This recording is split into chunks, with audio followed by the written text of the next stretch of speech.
Good morning, everyone. I'm Jan Watson, and we are looking at doing Course in Miracles lesson 135 today.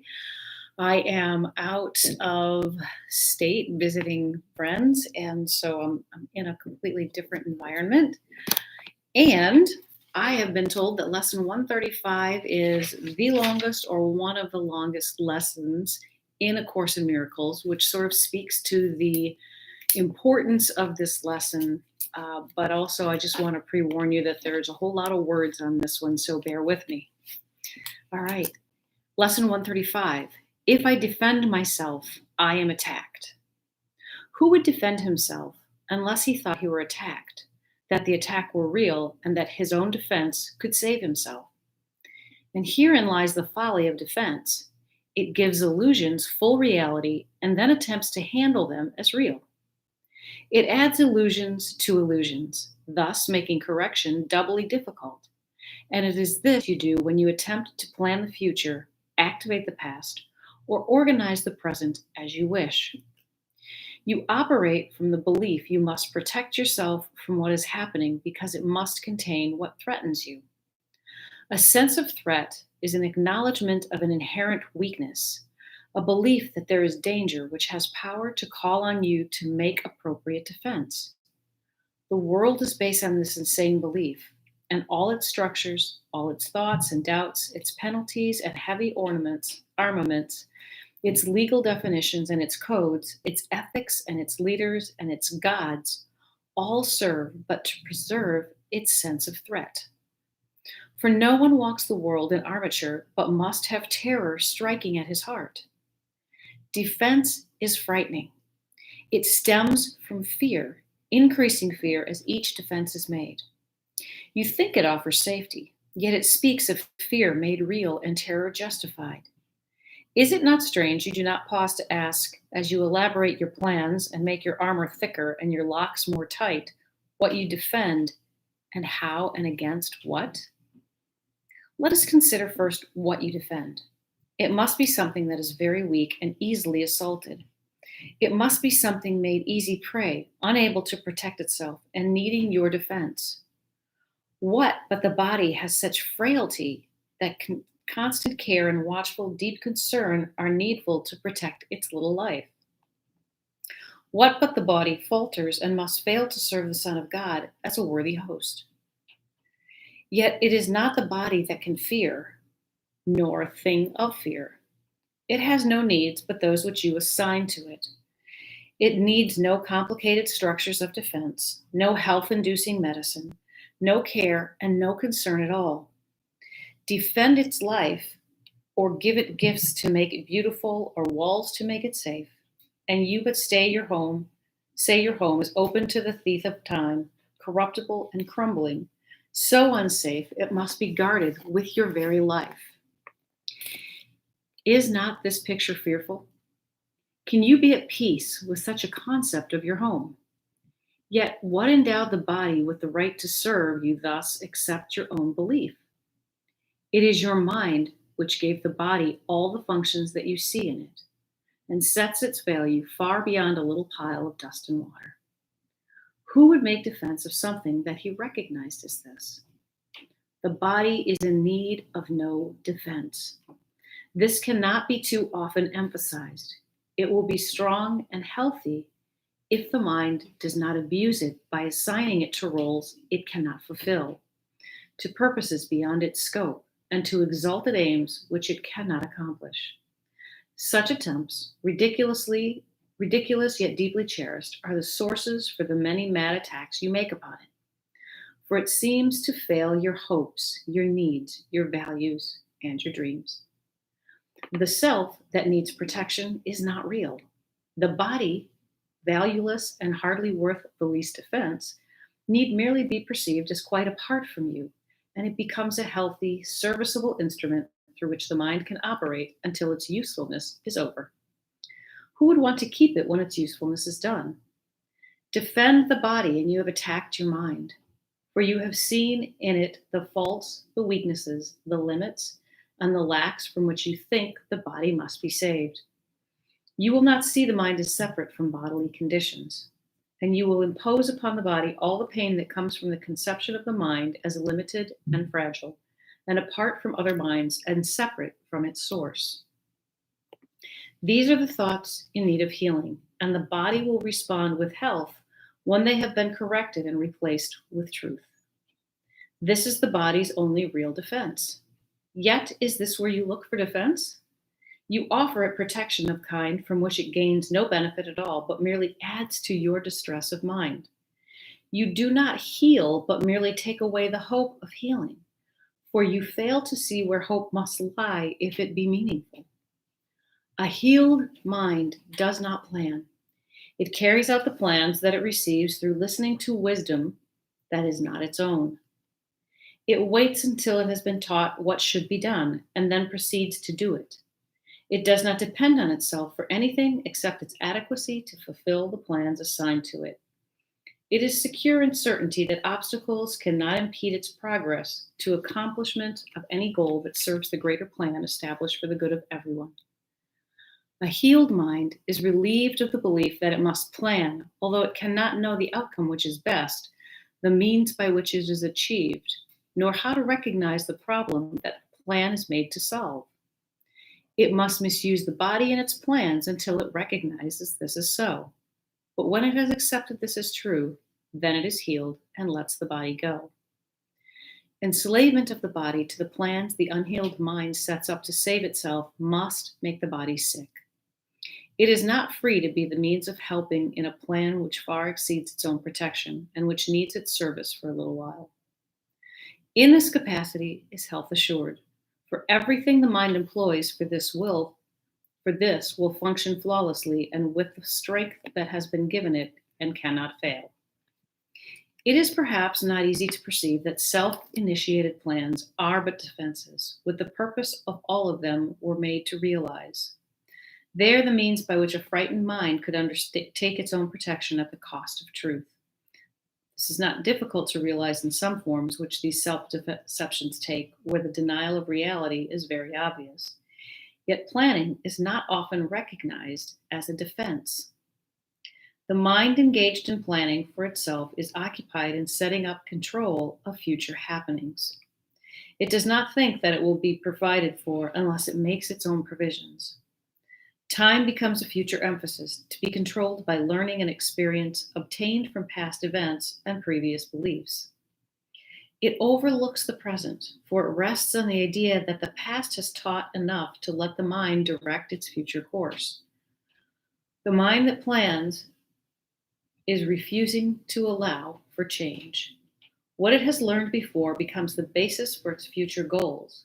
Its past experience directs its choices of what will happen, and it does not see that here and now is everything it needs to guarantee a future quite unlike the past, without a continuity of any old ideas and sick beliefs. Anticipation plays no part at all, for present confidence directs the way. Defenses are the plans you undertake to make against the truth. Their aim is to select what you approve and disregard what you consider incompatible with your beliefs of your reality. Yet what remains is meaningless indeed. For it is your reality that is the threat which your defenses would attack, obscure, and take apart and crucify. What could you not accept if you but knew that everything that happens, all events, past, present, and to come, are gently planned by one whose only purpose is your good? Perhaps you've misunderstood his plan, for he would never offer pain to you. But your defenses did not let you see his loving blessing shine in every step you ever took. While you made plans for death, he led you gently to eternal life. Your present truth in him is the defense that promises a future undisturbed, without a trace of sorrow, and with the joy that constantly increases as this life becomes a holy instant, set in time, but heeding only immortality. Let no defenses but your present trust direct the future, and this life becomes a meaningful encounter with the truth that only your defenses would conceal. Without defenses, you become a light which heaven greatly acknowledges to be its own, and it will lead you in its It will lead you on in ways appointed for your happiness according to the ancient plan, begun when time was born. Your followers will join their light with yours, and it will be increased until the world is lighted up with joy. And gladly will your brothers lay aside their cumbersome defenses, which availed them nothing and could only terrify. We will anticipate that time today with present confidence, for this is part of what was planned for us. We will be sure that everything we need is given us for our accomplishment of this today. We make no plans for how it will be done, but realize that our defenselessness is all that is required for the truth to dawn upon our minds with certainty. For 15 minutes twice today, we rest from senseless planning and from every thought that blocks the truth from entering our minds. Today, we will receive instead of plan, that we may give instead of organize.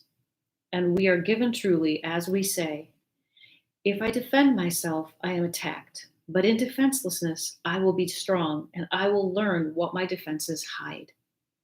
Nothing but that. If there are plans to make, you will be told of them. They may not be the plans you thought were needed, nor indeed the answers to the problems which you thought confronted you. But they are answers to another kind of question, which remains unanswered yet, in need of answering until the answer comes to you at last. And that's the bigger answer, capital A. All your defenses have been aimed at not receiving what you will receive today. And in the light and joy of simple trust, you will but wonder why you ever thought you must be defended from release. Heaven asks nothing. It is hell that makes extravagant demands for sacrifice. Try that again. It is hell that makes extravagant demands for sacrifice. You give up nothing in these times today when, undefended, you present yourself to your Creator as you really are. He has remembered you.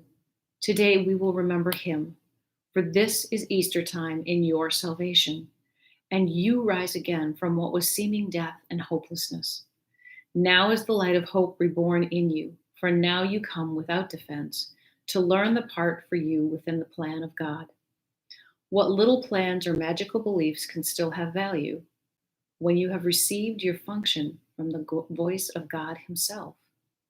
Try not to shape this day as you believe would benefit you most, for you cannot conceive of all the happiness that comes to you without your planning.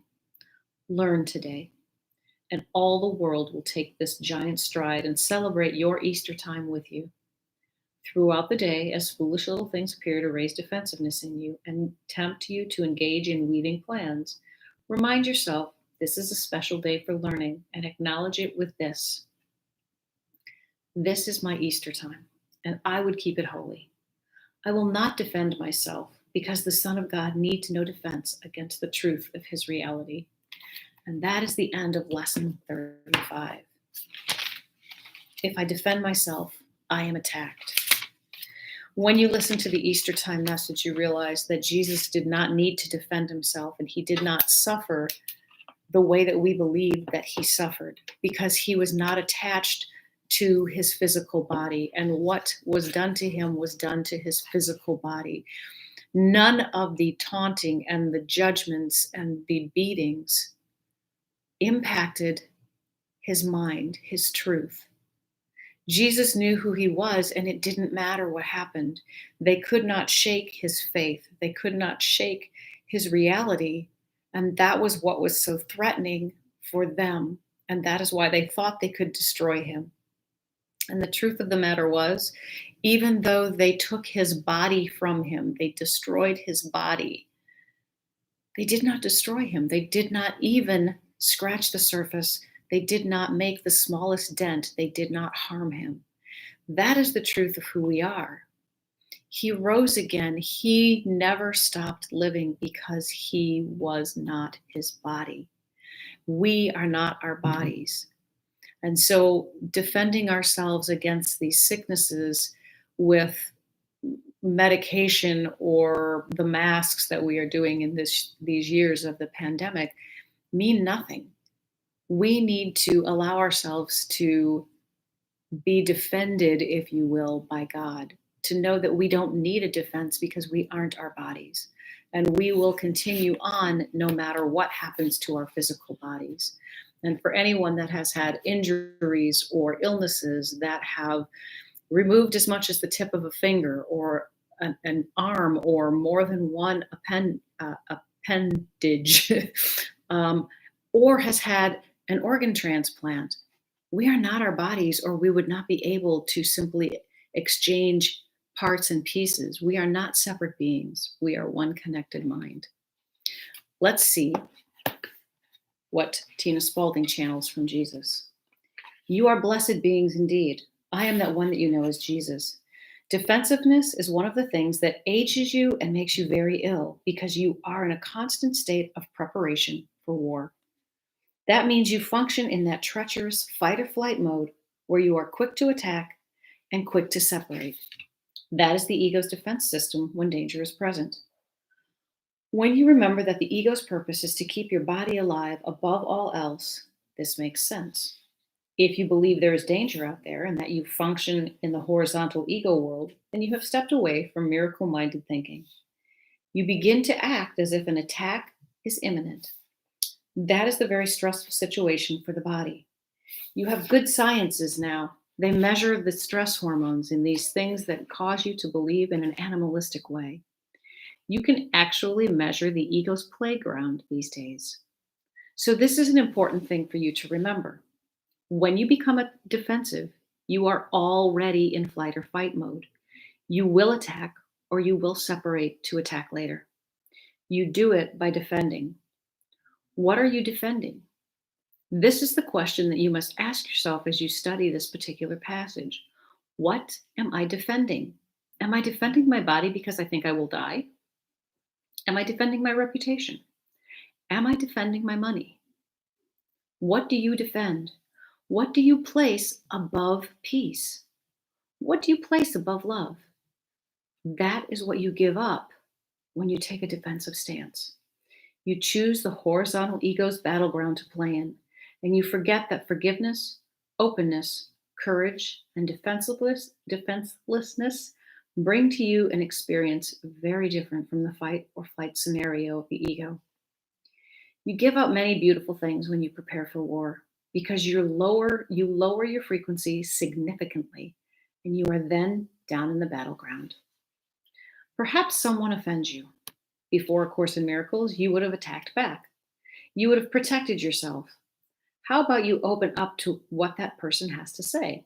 If they have accused you of something, maybe being harsh with your words, instead of leaping to defend yourself, listen to what they have to say. Open your mind and your heart and then say, please tell me what you perceive. I'm very curious about how you see me and how I act around you. This is a moment for learning. This is a moment for growth. This is a moment for forgiveness. For that is what you are doing. You act in a forgiving way when you set aside your defenses and ask with curiosity, what do you want to tell me? What do you want to show me? Perhaps they tell you something you need to hear. Perhaps they show you something valuable. If you are defensive and shut them down, which increases separation and strengthens the ego mind, then you never hear the gem they may have to offer you. Watch your defensiveness. When you feel that surge of adrenaline, that fear come up when somebody offends you or threatens you in some way, perhaps only subtly by implied words, go inside immediately and ask yourself, what am I afraid of here? What am I defending here? What is so valuable to me that I'm willing to relinquish my peace over it? I am that one you know as Jesus, and we will see you again tomorrow. The Course in Miracles teaches that the world that we see is not the world as it is, it's the world as we are. And so when we are being attacked, this curiosity can show us how we are attacking ourselves. That perception that people have of you and how you present yourself can be very important because it may be how you are perceiving your external world. It may be how you are defending yourself against your perception of the world. And so if you are coming across as aloof or closed down or angry or aggressive or threatening or manipulative, look at how you are working to manipulate your world. Look at how you see the world as manipulative or angry or any of those other words that we used to describe you. See what the reflection is in the moments that you become defensive. In much the same way that when we get a pebble in our shoe, our body tells us that something is out of alignment, that something is off. When we have emotional responses, when we are feeling attacked, when we are feeling we must defend, when we are offended by something, when we're not in peace and joy, we are in fact being communicated to by our body. And so it's really important to begin to become aware of that communication that you are sharing with yourself and to learn where you are defending, where you are attacking, and where love fits into the picture. This is a really important lesson, and you don't have to get it all in one day, but begin and maybe reread it a couple times today. And I encourage you strongly, if you can, to set alarms and do the meditations for today's lesson. Best of luck, everyone. Be kind with yourself. Sending much love. I'll talk to you tomorrow. Bye.